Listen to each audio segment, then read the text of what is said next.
Па да, во секој случај наставничкиот пленум има проблем со сонг. Практично наставничкиот пленум таков како што се создаде, таков и ќе си замине од јавноста. Инаку се создаде во 2015 година кога се инволвира во редовите на сонг и кога сакаше да одработи за некого и да ги исполни своите цели влегувајќи во сонг, тоа не се случи.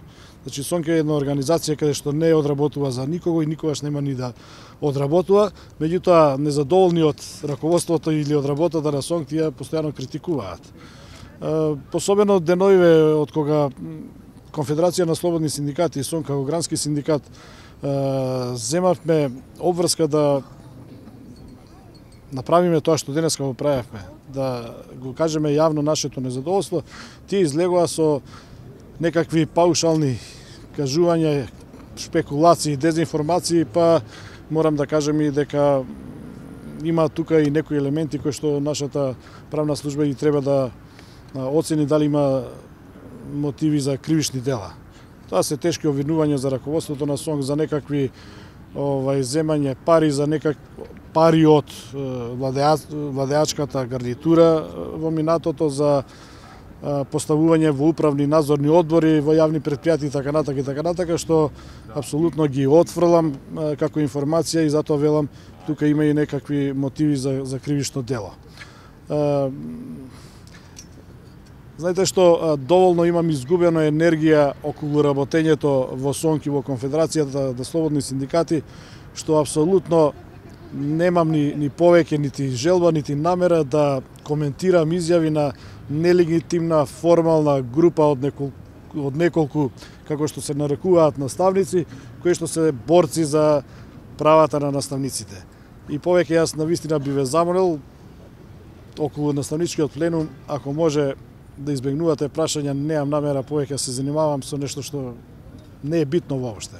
Благодарам. Знаете, ви спомнавте културните и научните работници, имате ли некои пресметки колку нивните плати се пониски од просекот? Значи, прво за културните работници морам да кажам дека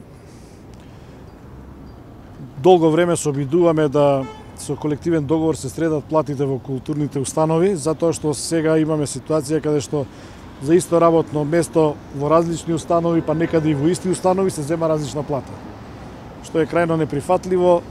Тоа долго време го работевме со Министерството за култура и дојдовме до финишот каде што е помината и јавната расправа во членството, каде што се согласивме и ние Министерството за култура дека овој текст од колективен договор е добар за да го среди хаосот во плати во културата, кој што со, можам да кажам, децении и скоро 2 децении се правел како проблем. Конечно реков, завршивме со таа процедура, меѓутоа остана отворено прашањето за финансирање на новиот колективен договор. Ние не сакаме да го подпишеме без да добиеме цврсти докази дека или да се договориме барем кога, како и на кој начин ќе се isfinansира. Заради таа причина јас не можам точно да кажам колку се под минималните плати. Се разбира, зависи на кое работно место е кој, меѓутоа генерално во културата, како и во образованието, како и во високото образование и наука, платите се навистина ниски. Господин Уште прашање во вашето излагање споменувате дека постојат притисоци кои се вршат врз синдикалните лидери, за какви притисоци од кого тие се вршат? Па се вршат врз синдикални лидери кои што на ваков или онаков начин имаат притисок. Тоа значи имаме председатели кои што се отпуштени од работа или председател кој што е отпуштен од работа, председатели или синдикални организации каде што не може да се оствари правото на редовен избор во синдикална организација, установи каде што работодавачот цени дека мандатот на председателот на синдикат му е истечен, што апсолутно нема таква надлежност и не сме да се меша во синдикалното организирање и действување. Организации каде што од работно место или од председател на синдикална организација по видување на директорот дека му завршил мандатот го испраќа на работа на некое несоодветно работно место и така натака и така натака. Значи имаме притисоци, јас не би сакал сега точно да кажувам каде, ќе се препознаат тие за кого е упатено ова кажување.